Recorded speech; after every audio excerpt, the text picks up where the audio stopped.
അപ്പോൾ നമുക്ക് ഭക്ഷണം കഴിക്കാം.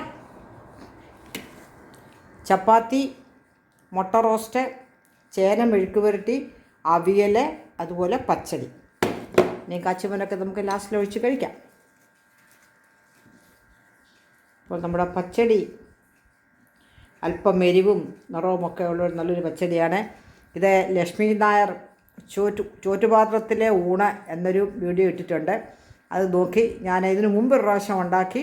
അതിനകത്തൊരു തക്കാളിയൊക്കെ അല്പം മാറ്റമൊക്കെ വരുത്തി നമ്മുടെ ഓരോരുത്തരുടെയും ടേസ്റ്റിന് ഇഷ്ടമനുസരിച്ച് ബേസിക്കായിട്ടുള്ളത് അതാണ്. മുളക് പൊടി ചേർത്തും പച്ചടി ഉണ്ടാക്കിയാൽ ടേസ്റ്റാണെന്ന് ആ വീഡിയോ കണ്ടപ്പോഴാണ് മനസ്സിലായത്.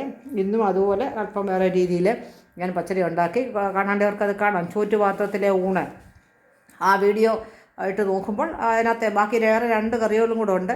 നല്ല ടേസ്റ്റാണ് എല്ലാം. പിന്നെ ലക്ഷ്മി നായർ പാചക വിദഗ്ധ തന്നെയല്ല, പരീക്ഷണങ്ങളുടെ ഒരു കലവറ തന്നെയല്ലേ. അതുകൊണ്ട് നമുക്ക് എല്ലാവർക്കും വേണ്ടിയവർക്കത് ഫോളോ ചെയ്യാം. അപ്പോൾ നമുക്ക് ഭക്ഷണം കഴിക്കാം.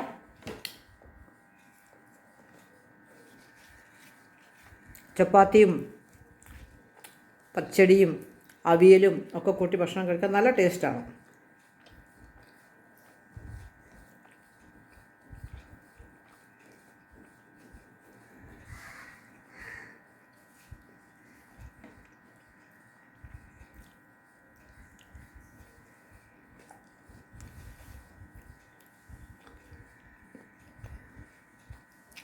പണ്ടൊക്കെ ഉച്ചയ്ക്ക് ചോറുണ്ണാതെ ചപ്പാത്തി കഴിക്കാം. പലരും അങ്ങനെ കഴിക്കുന്നുണ്ട്. കാണുമ്പോൾ എനിക്കൊരു വല്ലായ്മ തോന്നുന്നുണ്ട് ഇപ്പം. പക്ഷേ ഞാനും അത് പതിവായി.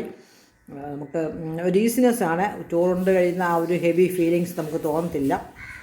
വൈകിട്ട് മിക്കവാറുമൊക്കെ ചപ്പാത്തിയും അങ്ങനെ ആയിരിക്കുമല്ലോ. ചില ദിവസങ്ങളിൽ ചോറ്, ഉച്ചയ്ക്ക് അതുപോലെ തന്നെ ഞാൻ ചപ്പാത്തി കൂടുതലുള്ള സമയത്തൊക്കെ ഞാൻ ഉച്ചയ്ക്ക് ചപ്പാത്തി. അപ്പോൾ ഞങ്ങൾ കഴിക്കട്ടെ.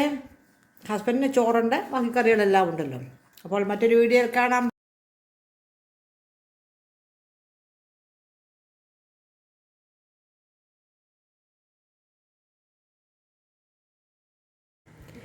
ഹലോ, ഇന്നത്തെ ഉച്ചയൂണിൻ്റെ വിഭവങ്ങൾ കാണാം.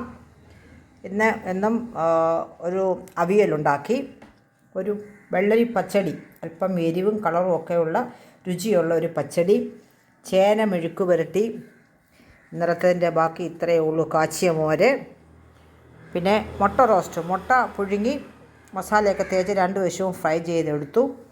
പിന്നെ ചോറുണ്ടാക്കിയിട്ടുണ്ട്. പക്ഷേ ഞാൻ ചപ്പാത്തിയാണ് കഴിക്കുന്നത്. പാക്കറ്റ് ചപ്പാത്തിയാണ്, കുറേ ഉണ്ട്. ഇപ്പം ഞാൻ ചപ്പാത്തി കഴിക്കുന്നു. 3 എണ്ണം എടുത്തു. പക്ഷേ 2 എണ്ണം മതി. ബാക്കി 1 കൂടെ എടുത്തതേ ഉള്ളൂ. പപ്പടമുണ്ട്. പിന്നെ അച്ചാർ സലാഡൊന്നും ഇപ്പോൾ ഇതിൻ്റെ കൂടെ വേണമെന്നുണ്ടെങ്കിൽ എടുക്കാം. അപ്പോൾ ഇതൊക്കെയാണ് ഇന്നത്തെ ഉച്ചയൂണിൻ്റെ വിഭവങ്ങൾ.